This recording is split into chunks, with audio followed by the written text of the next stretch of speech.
Ya, pemirsa, Kementerian Hukum dan HAM memberikan remisi peringatan Hari Kemerdekaan kepada ribuan narapidana termasuk narapidana kasus korupsi. Dari 2.786 napi kasus korupsi, hampir 2.000 napi mendapatkan remisi. KPK mengkritik sikap Menkumham ini karena dianggap tidak mendukung dengan pemberantasan korupsi. Belakangnya. Kesini. Kado istimewa menjadi hadiah menggembirakan bagi narapidana kasus korupsi. Pengetatan remisi bagi pelaku korupsi agaknya telah dilonggarkan. Kementerian Hukum dan HAM memberikan remisi peringatan Hari Kemerdekaan kepada ribuan narapidana termasuk narapidana kasus korupsi. Dari 2.786 orang napi korupsi, sebanyak 1.938 orang mendapat remisi khusus. Kementerian Hukum dan HAM melalui siaran persnya menyatakan, berdasarkan peraturan pemerintah nomor 28 tahun 2006, narapidana kasus korupsi yang memperoleh remisi sebanyak 517 orang.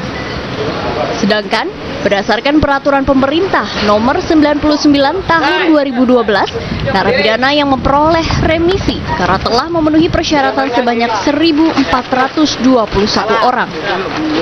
Adapun persyaratan yang harus dipenuhi dalam peraturan pemerintah nomor 99 tahun 2012 antara lain bersedia bekerja sama dengan penegak hukum untuk membantu membongkar perkara tindak pidana yang dilakukan atau biasa disebut justice collaborator, serta telah membayar lunas denda dan uang pengganti sesuai dengan putusan pengadilan. Mereka yang mendapat remisi karena menjadi justice collaborator diantaranya M. Nazarudin dan istrinya Neneng Sri Wahyuni, Deviardi dan Kosasih Abbas. Sementara, narapidana kasus korupsi yang melibatkan pejabat dan anggota dewan seperti Anas Urbaningrum, Andi Malarangeng, Lutfi Hasan Ishak, Rusli Zainal, dan Angelina Sondak tidak mendapat remisi. Permohonan remisi mereka ditolak KPK. Irjen Pemasyarakatan Kemenkumham Iwan Kusmianta Dusak mengatakan sebanyak 118.405 narapidana dari seluruh Indonesia menerima remisi khusus kemerdekaan. Remisi diberikan kepada seluruh narapidana, termasuk napi kasus terorisme dan korupsi, kecuali napi yang divonis mati seumur hidup dan melarikan diri. Seluruh Indonesia itu ada 118 lebih ya yang mendapat remisi narapidana. Dari remisi itu narapidana apa aja Pak yang diberikan? Semua narapidana dapat, hanya ada beberapa yang tidak memenuhi syarat yang tidak dapat. Yang memenuhi syarat itu apa aja Pak? Ya sesuai dengan ketentuan ya. Kalau yang remisi umum mungkin ini ada remisi umum, ada remisi dasawarsa. Remisi umum itu yang tentunya yang antara lain adalah kelakuan baik dan syarat-syarat tertib lainnya. Pak, di tahun ini dibanding tahun depan itu peningkatan apa gimana Pak untuk yang mendapatkan remisi? Seharusnya peningkatan karena jumlahnya juga dengan makin banyak. Jadi makin banyak juga yang mendapatkan remisi.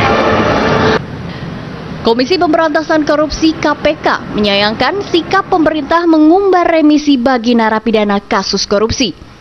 Pelaksanaan tugas Wakil Ketua KPK Johan Budi mengingatkan agar Menteri Hukum dan HAM lebih memperketat pemberian remisi untuk koruptor. Pemberian remisi koruptor jangan disamakan dengan pelaku tindak pidana lain. KPK menilai pemberian remisi kepada koruptor akan menyebabkan dampak efek jera menjadi berkurang. Pemerintah, berilah tidak semua napi korupsi yang mendapat remisi khusus. Sebanyak 848 pengajuan remisi masih dikaji dan 16 permohonan remisi telah ditolak. Menteri Hukum dan HAM Yasona Lauli telah lama menghembuskan akan mencabut peranan pemerintah tentang pengetatan remisi bagi terpidana korupsi. Meski kontroversial, Yasona menilai pengetatan remisi kasus korupsi merupakan tindakan diskriminatif karena setiap orang berhak mendapatkan keringanan hukuman. Tim Liputan, JAK TV.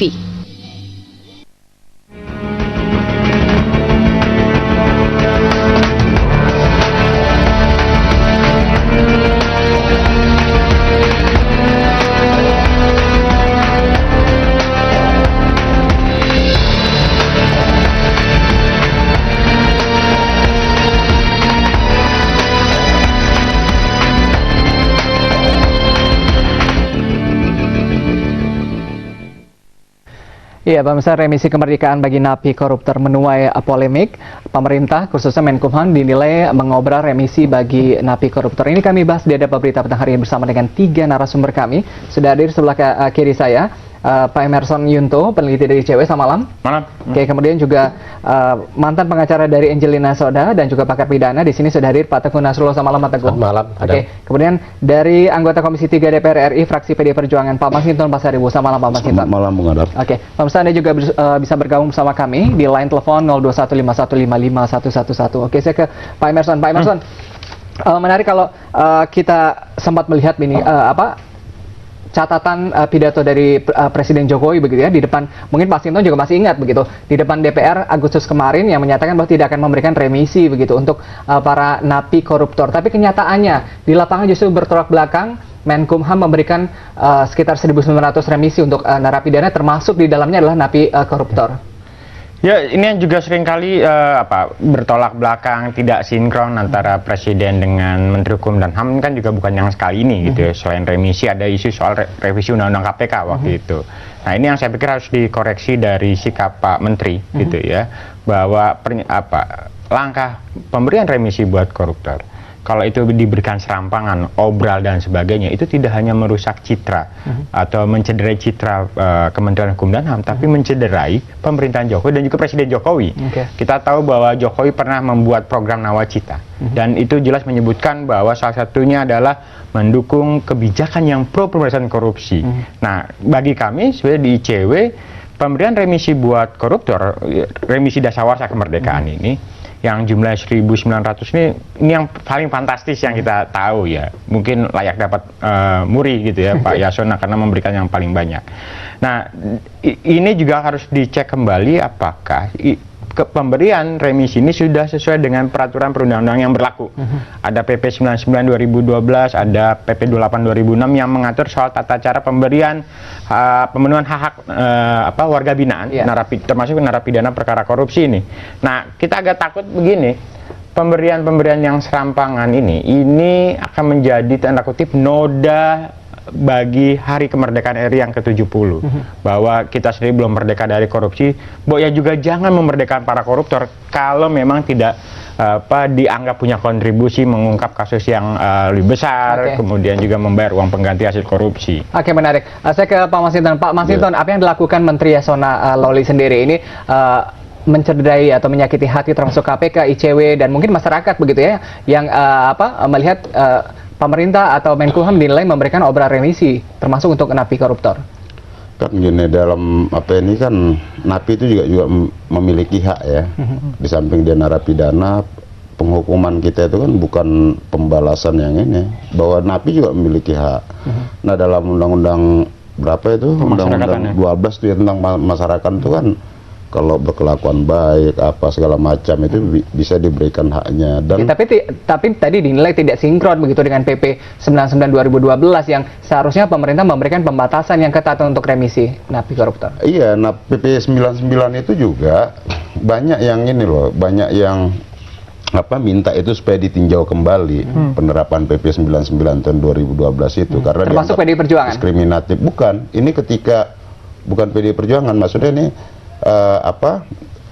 para tahanan itu juga, terus kemudian pegawai-pegawai dari LP itu juga ya, lembaga pemasarakatan itu juga nyampaikan, karena itu menjadi dilema mereka dalam melaksanakan tugas gitu ya. Nah, kita tahu bahwa hak-hak narapidana kan juga harus diberikan. Nah, apa yang disampaikan oleh sama Pak Yasona kemarin, tidak semua narapidana yang kasus korupsi itu diberikan. Jadi beberapa ada yang mengajukan itu, ada 800-an itu masih ditinjau. Alat ukurnya apa? Sementara Pak Presiden Jokowi di depan DPR mengatakan bahwa tidak akan memberikan remisi untuk napi koruptor, tapi kenyataan di lapangan justru bertolak belakang dengan keputusan Menkumham. Ya memang nggak ini kan, yang namanya Angelina Sondah tidak, Akil Mukhtar tidak, beberapa juga tidak. Nah beberapa itu kan bisa memperoleh remisi kalau dia berkelakuan baik, dia ikut serta membongkar kejahatan yang dimana dia juga terlibat. Nah, itu kan bisa diberikan gitu. Nah, jadi sebenarnya yang sepanjang itu memenuhi syarat, kenapa enggak gitu loh. Nah, itu sebagai hak dari narapidana. Menkumham pengennya mau semua memang diberikan. Kira-kira gitu ya, mana yang berkelakuan baik apa, supaya tidak ada diskriminasi. Nah, untuk yang kejahatan-kejahatan yang masuk kategori korupsi tadi memang itu kan beliau mengkaji, bukan semua juga. Jadi yang memenuhi syarat aja yang diberikan. Dia adalah menjadi justice kolaborator, berkelakuan baik di tahanan, terus kemudian juga hak-hak tersebut ya diberikan. Nah, yang mengajukan lain-lainnya yang tidak memenuhi unsur itu kan tidak diberikan. Yang ada 800-an narapidana yang kasusnya korupsi itu sedang dalam pengkajian layak diberikan atau tidak. Jadi memang unsur kehati-hatiannya sudah Pak Masin, artinya Anda melihat bahwa remisi kemerdekaan ini layak diberikan untuk napi koruptor yang tadi diberikan rekomendasi. Ya, sepanjang dia memenuhi syarat. PP 99 itu kan juga memberikan syarat itu, Bung Emerson ya. Betul. PP 99 2012 itu memberikan syarat itu. Nah, tinggal memang itu yang ada perlu umpama keterbukaan dari pemerintah gitu ya. Dasar-dasarnya tadi siapa-siapa saja umpama kategori sehingga diberikan remisi itu apa saja. Oke, sedikit sebelum ke Pak Nursul, saya ke Bang Emerson lagi. Setuju nggak dengan pendapat dari Pak Masinton begitu? Artinya layak begitu? Ya, kita sendiri mendukung upaya pengetatan pemberian remisi buat koruptor. Tidak semua koruptor layak mendapatkan remisi, hanya mereka yang memenuhi syarat. PP 99 mengatur syarat yang ketat itu, justice kolaborator, bayar denda, uang pengganti, kemudian ada rekomendasi tertulis dari ini. Nah, ICW sendiri minggu yang lalu, mengirimkan surat kepada Jokowi untuk berhati-hati dalam hal pemberian remisi ini. Kemudian kita mengingatkan bahwa Kepres yang 55 yang soal dasawarsa itu tidak boleh bertentangan dengan PP 99 2012. Artinya apa? Bahwa jangan ada obral remisi buat koruptor, karena itu akan mencederai kepercayaan publik terhadap pemerintah Jokowi. Anda melihat ada sinyal obral begitu? Ya, tadi kan lihat fenomenanya di sekitar 1.900. Kita sendiri selain mengirimkan surat kepada Presiden, kita juga mengirimkan surat kepada Yasona Lawli, Menteri Hukum dan HAM, untuk membuka siapa saja nama-nama penerima itu, agar kita membantu pemerintah mengecek apakah orang ini layak atau tidak. Sepanjang dia layak, kita akan dukung, tapi sepanjang tidak, sebaiknya tidak diberikan. Ya, apakah lebih dalam lagi ICW juga akan melakukan gugatan, karena sebelumnya akan kita tahan dulu. Pemirsa, akan kami lanjutkan usai pariwara. Tetap bersama kami di Adapa Berita. Bersama pembahasan kami lanjutkan. Pak Tangku, ini apa yang dilakukan oleh Menkumham Menteri Lawli sendiri ini menabrak nggak sih dengan peraturan pemerintah 99 tahun 2012 yang jadi begini, saya mau coba menjelaskan dulu ini dari sisi ilmu hukum pidana, filosofi ilmu hukum pidana dan sistem peradilan pada umumnya. Saya bisa pahami apa yang disampaikan oleh adik saya Emerson Junto, karena didasarkan kepada semangat untuk memberantas korupsi, karena korupsi kita di Indonesia sedemikian rupa parahnya. Oleh karena itu harus ada sebuah gerakan-gerakan yang membuat orang semua takut korupsi. Tetapi ketika itu dilakukan, lakukanlah dengan cara yang benar dan tepat. Nah, misalnya begini, untuk menentukan sebuah syarat bagaimana orang untuk bisa diberikan remisi, itu diatur dalam undang-undang. Normanya undang-undang. Normanya undang-undang. Kemudian di dalam undang-undang itu disebutkan bahwa pelaksanaan tata cara, bukan syarat. Tata cara pelaksanaan undang-undang ini diatur dengan PP. Nah, pertanyaannya adalah, ketika sekarang timbul sebuah syarat untuk mendapat remisi harus menjadi justice kolaborator, itu syarat. Produk hukumnya harus undang-undang, jangan PP. PP itu pengaturan pelaksanaan, tidak boleh membuat norma baru di dalam PP. Jadi bagi orang-orang yang biasa menyusun suatu peraturan perundang-undangan, itu tahu persis ini sudah membuat sebuah norma. Nah, satu, kemudian ketika syaratnya dibuat dengan harus menjadi justice kolaborator. Justice kolaborator itu apa? Dia bongkar kasus itu, bongkar dirinya. Itu sudah bertentangan dengan azas non self incrimination. Orang yang dituduh sebuah perkara tidak boleh dipaksa untuk menyalahkan dirinya. Dia punya hak untuk membantah semuanya. Nah, kemudian ketika dia membantah, tidak boleh dianggap mempersulit persidangan, menjadi hal-hal yang memberatkan dia. Itu karena hak yang diberikan oleh hukum. Nah, Oke. kemudian ada persoalan besar bahwa antara keinginan-keinginan sosial, analisis sosiologi dengan hukum pidana dua hal yang sering berbenturan. Hukum pidana ini pelaksanaannya sangat ketat. Oke. Gini, ketatnya hukum pidana. Ketika juga orang mengatakan hukum yang hukum yang progresif, ya. Hukum progresif itu hanya boleh dilaksanakan jika dia memberikan keringanan kepada orang, bukan memberatkan orang. Hukum progresif misalnya begini, saya kalau mencubit orang itu dihukum, tapi karena kebiasaan kita jadi sering-sering mencubit, itu kan ada progresif hukum, jadi ada sebuah keputusan. Jadi walaupun produk undang-undangannya, produk undang-undang mencubit orang dihukum, maka ketika hukum progresif dilaksanakan, masyarakat sudah tidak menginginkan itu, boleh ditabrak. Jadi tidak perlu lagi dihukum. Tapi tidak bisa orang dihukum, ya. Peraturannya tidak ada, karena masyarakat menginginkan orang itu dihukum sekarang, tapi yang menyatakan bahwa dia bisa dihukum tidak ada. Kemudian kita pakai hukum progresif itu keliru dalam ilmu Pak Teguh, tampaknya Pak Emerson kurang setuju begitu pendapat. Ya, pernyataannya Pak Tengku Nasrullah ini sebenarnya pernah diajukan juga oleh para terpidana kasus korupsi. Ada sekitar 6 orang terpidana kasus korupsi yang mempersoalkan soal PP 99 2012 ini ya waktu itu ke Mahkamah Agung. Dia menyatakan bahwa ini melanggar HAM, ini diskriminatif, tidak sesuai dengan undang-undang pemasyarakatan dan tidak sesuai dengan tata cara peraturan perundang-undangan.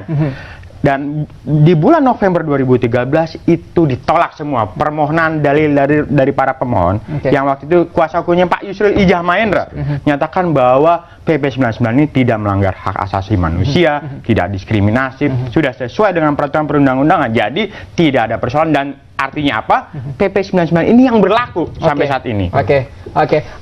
Sebelum ke Pak Teguh, kita coba angkat telepon, ada pemirsa yang bergabung. Halo, selamat malam. Iya, selamat malam Pak. Dengan siapa di mana? Minhad di Kalimantan Barat, Pak. Dari Kalimantan Barat, silakan Pak. Ya, baik, makasih. Selamat malam. Ya, selamat malam. Ya, narasumber di Jakarta. Nah, begini Pak, jadi kami sebagai masyarakat memang sih melihat ya, masalah ini koruptor, tindakan terhadap koruptor. Memang sejak pemerintahan Jokowi ini memang agak sedikit aneh. Bukan juga aneh, bahkan bukan sedikit lagi, memang ini sangat aneh. Karena ginilah kesimpulannya, koruptor ini memang sekarang dimanjakan di zaman pemerintahan ini. Yang pertama, memang ini di apa namanya, masalah koruptor itu sekarang masih diberikan jalan, ya bagaimana jalannya ke pra peradilan, yang selama ini memang berapa dugaan koruptor itu memang nyatanya bebas, dan kemudian dengan hukuman yang ringan, dan kemudian remisi lagi. Nah, itu. Jadi kami sebagai masyarakat tinggal menonton. Jadi ini berkat politik dari PDI, alhamdulillah koruptor memang merdeka sekarang. Jadi terima kasih ya Pak ya. Baik, Pak Minhad, terima kasih.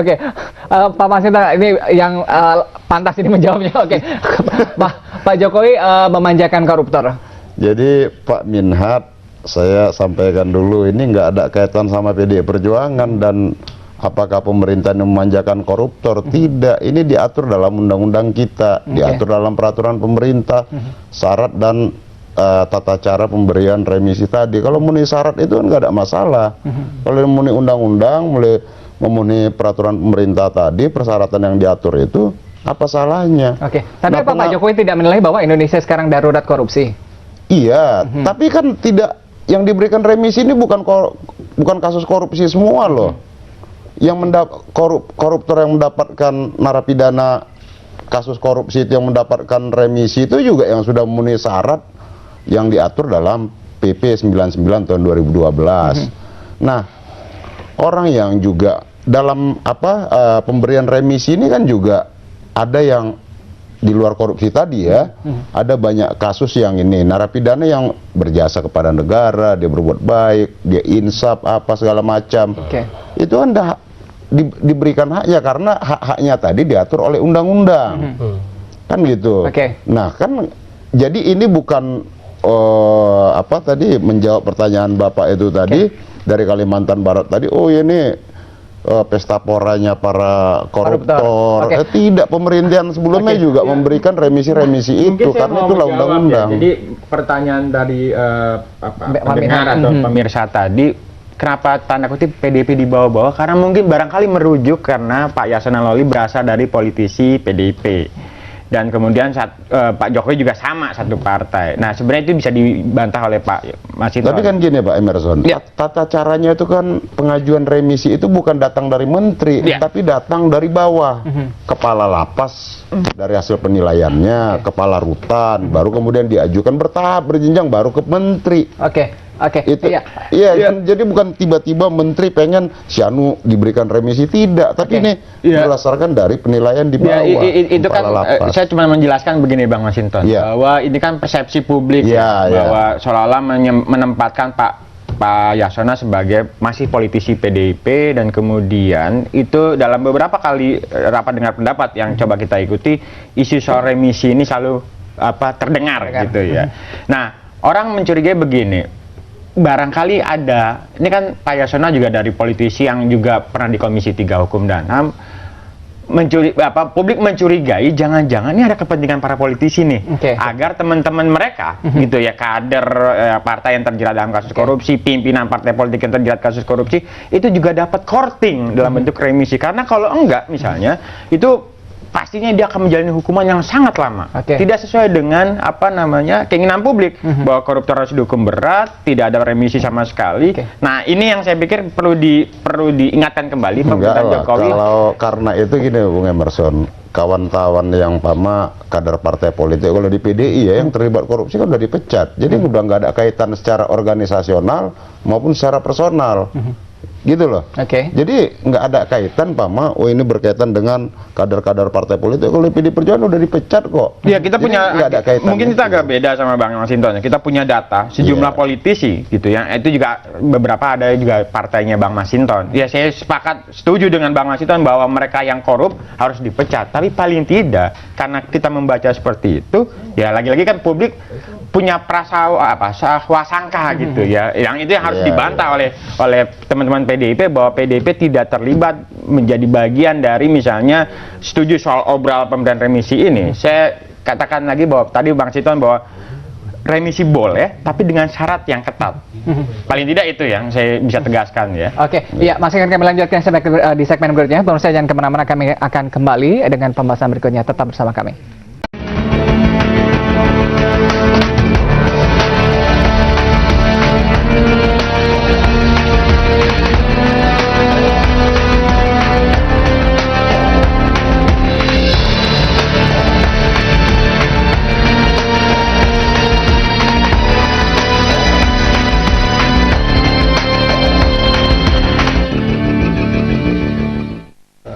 Iya, pemirsa, pembahasan kami lanjutkan. Pak Tengku Nasrullah, ini masyarakat mungkin melihat begitu, apa yang terjadi tidak senafas dengan itikat bersih-bersih Pak Jokowi begitu kan? Ini selalu bilang bahwa kita bersih-bersih koruptor, darurat korupsi begitu. Saya justru mengajukan pertanyaan, kalau ada sebuah sistem, ada sebuah undang-undang, kemudian itu dilaksanakan undang-undang itu, apakah itu tidak senafas dengan bersih-bersih? Itu dalam rangka melaksanakan undang-undang, hak dari narapidana, ya itu nggak, ketika tidak sesuai dengan keinginan publik, keinginan masyarakat, tetapi itu adalah sebuah produk undang-undang. Kalau tadi Pak Emerson katakan begitu, ini yang buat undang-undang justru yang banyak terjerat kasus korupsi. Gini, ya itu masalah lain. Ya. Pembentuk undang-undang itu rakyat loh, rakyat dengan dua mekanisme. Ya, draftnya oleh para akademisi dibuat, ya, draftnya oleh dibentukan pemerintah dibuat draft, kemudian diajukan DPR yang merupakan representasi rakyat mengesahkan produk undang-undang itu satu. Yang kedua, saya ingin coba bahas bagaimana kacaunya PP 99 tahun 2012 karena produk hukum itu dibuat oleh orang yang tidak mengerti hukum pidana. Karena apa? Pertama, tadi saya sudah katakan, dia masukkan sebuah norma untuk tata cara pelaksanaan, bukan syarat. Syarat itu harus dengan undang-undang. Nah, kemudian dia menyebutkan lagi bahwa ini berlaku sejak November 2012 setelah putusan hakim. Padahal produk hukum itu berlaku sejak terjadinya tindak pidana. Produk hukum itu yang diberlakukan. Ketika terjadi tindak pidana sebelum November 2012, kemudian baru diadili dengan dan diterapkan dengan PP 99 November 2012, maka dia berlaku hukum baru yang tidak sesuai dengan hukum yang ketika terjadi tindak pidana. Itu sudah melanggar azas hukum.